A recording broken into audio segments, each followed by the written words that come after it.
students, good morning. So we are continuing our chapter number 6, object oriented concept.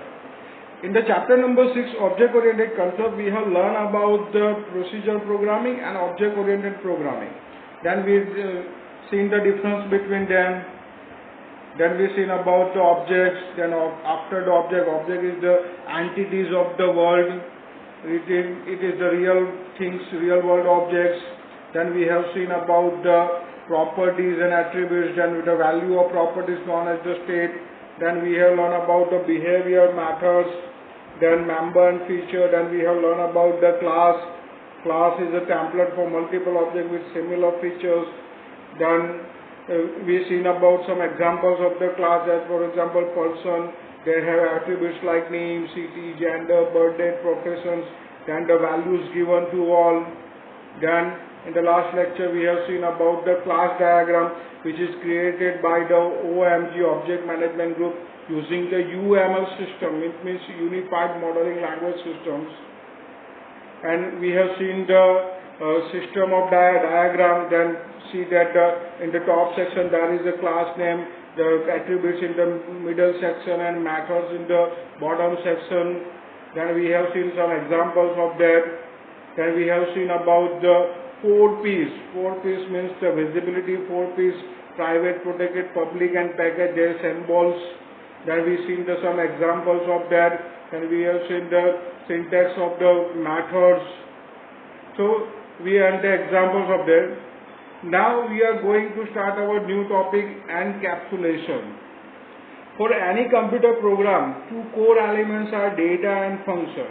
Structured procedural programming views these 2 core elements as 2 separate entities, whereas object-oriented program views them as single entity. अगर हम बात करें structure procedure programming की बात करें तो उसमें जो व्यू है, उसके जो व्यू जो दिए गए हैं,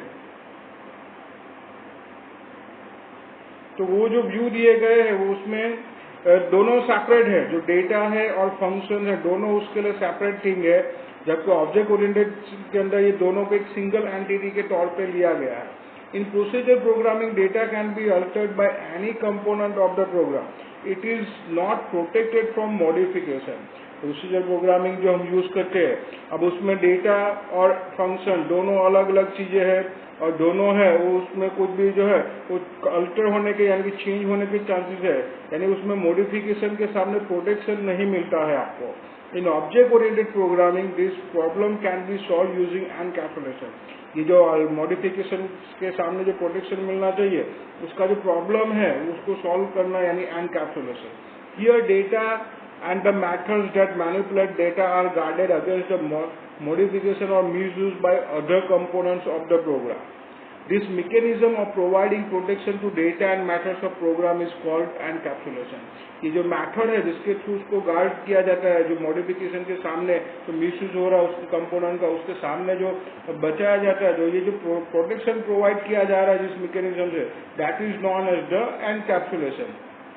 This is possible by wrapping data and methods into single unit known as class and declaring them as private. आपको अगर प्रोटेक्शन देना तो आपको क्या करना है, डेटा और फंक्शन है. प्रोसीजर प्रोग्रामिंग में दोनों अलग है, जबकि ऑब्जेक्ट ओरिएंटेड में हम उसको एक में ले सकते हैं, यानी दोनों को एक में रैप कर देंगे, यानी कि क्लास बना देगा उसका, और उसमें जो भी हमें प्रोटेक्शन देना है उसको प्राइवेट कर देंगे. यानी प्राइवेट से क्या होगा, वो कोई भी पब्लिकली डिक्लेयर नहीं होगा, तो इसकी वजह से उसको प्रोटेक्शन मिलेगा. Private members of the class are not available directly to the outside world. Directly उसको कोई भी information नहीं मिलेगी. If necessary, the data is made available via public methods. Thus, encapsulation provides data hiding capability. We will study about the class and private public data and methods in later chapters. Next जो chapter आएगा उसमें बहुत details में इसके बारे में हम सीखने वाले हैं. Encapsulation keeps the data safe from unintended actions and unintended access by outside objects. Unlike procedure programming where common data areas are often used for sharing information, object-oriented programming discourages direct access to common data other than the use of global variables by other programs. Only the object that owns the data can change its content. Other objects can view or change this data by sending message or the owner. हाँ, globally जो object जो declare किए जाते हैं, जो globally variable declare, वही सिर्फ access कर पाएगा आउटसाइड वर्ल्ड है, वरना जिसको आपने प्राइवेटली जो क्लास के अंदर जो उसको ऑब्जेक्ट ओरिएंटेड के अंदर जो प्रोटेक्शन दिया है, तो कोई भी आउटसाइड ऑब्जेक्ट उसको एक्सेस नहीं कर पाएगा।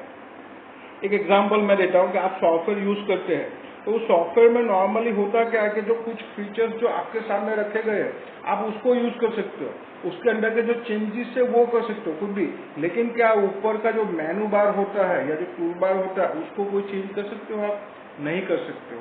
क्यों? क्योंकि उसके लिए जो प्रोग्रामिंग किया गया है, उसके लिए जो फंक्शंस, जो मैथड्स या जो कुछ भी यूज किया गया है, उसको हाइड करके रखा, यानी कि क्या करें, उसको सिक्योर करके रखा हुआ है। तो ये जो है, ये सिस्टम है एनकैप्सुलेशन, जिसकी वजह से डेटा, फंक्शन, ये सब जो है उसके सामने प्रोटेक्शन मिलता है। तो ये याद रखिएगा, एग्जाम में आता है, the mechanism of providing protection to data and matters of program is called encapsulation. Definition है उसकी, याद रखिएगा, एमसीक्यू सिस्टम है, तो ये एग्जाम में क्वेश्चन आने के चांसेस है। Now our next topic is data abstraction. Data abstraction is a process of representing the essential features of the objects without including implementation details. Abstraction is a concept that hides the complexity. It says what it does but not how it is done. एक example मैं देता हूँ आपको, जैसे Excel की बात करें हम, एक्सेल में आप सम फंक्शन यूज करते हो, जिसमें फॉर एग्जाम्पल 5 डिफरेंट सेल है, उसके अंदर नंबर्स लिखे हुए हैं। आप क्या करोगे, इज इक्वल टू सम लिखोगे और वो जो 5 नंबर है उसका जो डेटा रेंज है वो सिलेक्ट करके रख दोगे और एंटर करोगे, तो उसका टोटल होके आ जाएगा आपके सामने। आपके सामने क्या हुआ वो उसका आंसर आपके सामने मिल गया, बट कंप्यूटर के अंदर उसको कैसे कैलकुलेट किया, यानी कि पहला नंबर है उसके अंदर दूसरा नंबर ऐड किया, फिर उसके अंदर तीसरा नंबर ऐड किया, फिर चौथा नंबर ऐड किया, फिर पांचवा नंबर ऐड किया, फिर जाके टोटल हुआ, जो नॉर्मली हम लोग मैकेनिज्म यूज करते हैं वैसा। बट यहाँ पे भी सेम प्रोसीजर होगी, बट हमको वो दिखाई नहीं देगी, कैसे इम्प्लीमेंटेशन हो रहा है उसका वो नहीं दिखाई देगा। तो that is the concept of abstraction, that is known as the data abstraction. Let us take one real life example of television set. We can turn television set on and off, change the channel, adjust the volume, but we do not know its internal details, like how it receives signals over the air to through the cable, how it translates them and finally display them or in the screen. Thus there is a clear separation of the internal implementation of television set from its external interface. We can play with it via external interface like the power button, channel changer and volume control without having any knowledge of its internal.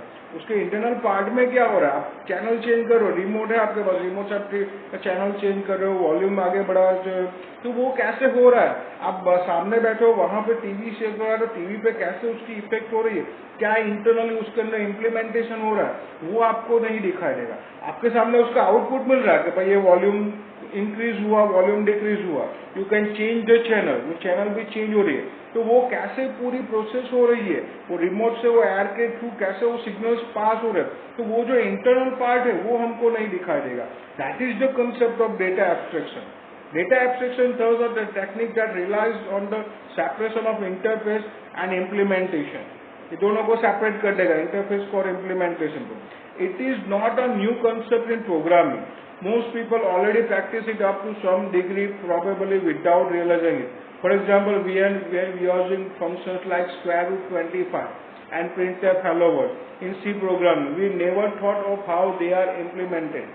Direct inbuilt function हम लोग use करते हैं, सी programming language है, फिर Java programming language है, एक्सेल्स है, ये सब में हमको इनबिल्ट फंक्शंस मिल जाते हैं। अभी जो इनबिल्ट फंक्शंस है, तो इनबिल्ट फंक्शन में क्या करते हैं, सीधा हम वैल्यूज दे देते हैं और सीधा हमको आउटपुट मिल जाता है। जैसे कि स्क्वायर रूट का SQRT फंक्शन हमने लिखा, उसके अंदर नंबर लिख दिया 25, अब वो स्क्वायर रूट कैसे काउंट करेगा, कैसे उसका आंसर फाइंड करेगा, वो इम्प्लीमेंटेशन हमको नहीं दिखाई देगा। तो वो जो पार्ट है, that is the concept of data abstraction. Then a user defined function with necessary input by parameter also provides data abstraction. Let us consider a C program using structure for declaring date type of data. Here date is composed of 3 elements, day, month and year. Let us use primitive integer data type for these elements. Consider a function named datDate that takes 2 dates as a parameter and returns the number of days between 2 days.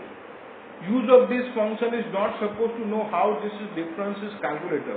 It is necessary to know only the signature of the function, that is the name of the function, number and type of parameters and the return type of parameters. If there is any changes in the processing of finding difference, it has no effect of the part of the program using this function. डेट डिफ करके function आता है, उससे क्या लेगा, आपको सिर्फ 2 डेट देनी है उसके अंदर। अब 2 डेट के बीच में नंबर ऑफ डेज कितने हैं वो कैलकुलेट करके आपको दे देगा। अब ये फंक्शन है, तो ये फंक्शन ने कैसे कैलकुलेट किया, कैसे ये इसने काउंट किया कि भाई ये डेट है और ये डेट है, इसके बीच में इतने नंबर ऑफ डेज आएंगे, तो वो जो इम्प्लीमेंटेशन पार्ट है वो हमको नहीं दिखाई देगा। It is necessary to know on the signature of the function, function को कैसे यूज करना है, क्या उसके अंदर वैल्यूज देने, बस उतना पता होना चाहिए आपको। उसका नाम पता होना चाहिए, क्या नंबर्स है, क्या पैरामीटर टाइप चूज करना है, बस इतना आपको पता होगा, आप उसका आउटपुट आप ले सकते हो। Third, data abstraction provides the skeleton of और टेम्पलेट्स फॉर आवर यूज, यानी कि जो प्रोवाइड है, जो स्केलेटन और जो टेम्पलेट है वो हमको यूज करने के लिए देता है।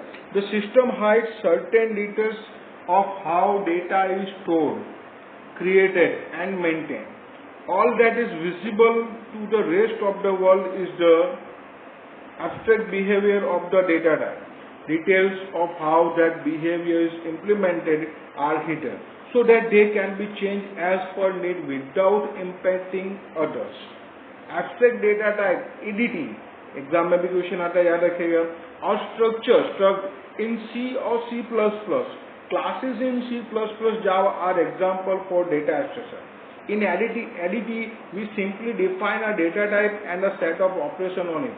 We do not show the implementation of operation. The basic difference, ये जो ADT है, abstract data type जो उसके अंदर नॉर्मल C प्रोग्रामिंग आपने सीखा है 10th के अंदर। अब नेक्स्ट चैप्टर से हम जावा प्रोग्राम भी सीखने वाले हैं, उसके अंदर क्लास बनाने वाले हैं, तो यहाँ पे भी हम कुछ इनबिल्ट फंक्शन यूज करने वाले हैं। तो यहाँ पे जो डेटा टाइप हम सेट करेंगे, उसके ऊपर जो ऑपरेशन जो मेथड्स होगी, तो वो जो है वो उसका आउटपुट आप हम लोगों को दिखाएंगे, आउटपुट आपको दिखने को मिलेगा। But we do not show the implementation of operation, ये कैसे हुआ उसके अंदर उसका इम्प्लीमेंटेशन नहीं दिखाई देगा। कोई भी आप सॉफ्टवेयर देख लो, जैसे मैं बात करूँ गेम की, नॉर्मली आप गेम खेल रहे हो, तो गेम के अंदर आपने कुछ भी उस कंट्रोल्स आपको मिले, तब उससे क्या वो आगे बढ़ रहा है, पीछे जा रहा है, मूवमेंट दे रहा है उसको।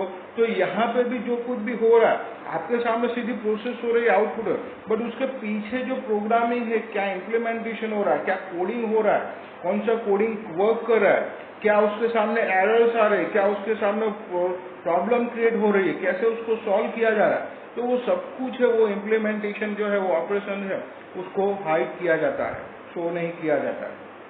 So the basic difference between the data encapsulation and data abstraction is encapsulation protects data by making them inaccessible from outside, and abstraction enables to represent data in which the implementation details are hidden, means abstract.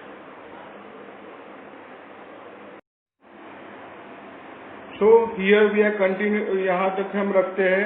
The basic difference हमने देख लिया, encapsulation और data abstraction, ये 2 point हमने देखे आज। इसमें encapsulation जो होता है वो हमारा जो डेटा है, जो मैथड है, जो फंक्शन है, जो प्रोग्राम्स है, उसको आउटसाइड से वो इनएक्सेसिबल करेगा, उसको प्रोटेक्शन देगा। और डेटा एब्स्ट्रैक्शन का कंसेप्ट क्या है, it enables to represent data at which the implementation details are hidden, means abstract, यानी जो इम्प्लीमेंटेशन जो हो रहा है, जो फंक्शंस का, जो डेटा का जो कुछ भी इम्प्लीमेंटेशन वर्क है, उसको वो हाइड करके रखेगा, उसको दिखाएगा नहीं। तो आज के लेक्चर में हम ये 2 टॉपिक देखा हमने, एनकैप्सुलेशन एंड डेटा एब्स्ट्रैक्शन। बाकी के जो है वो कंसेप्ट जो है वो हम नेक्स्ट लेक्चर में देखेंगे। So I am Himanshu Chauhan, thank you for watching me, have a nice day, always be safe and happy, Hari Om.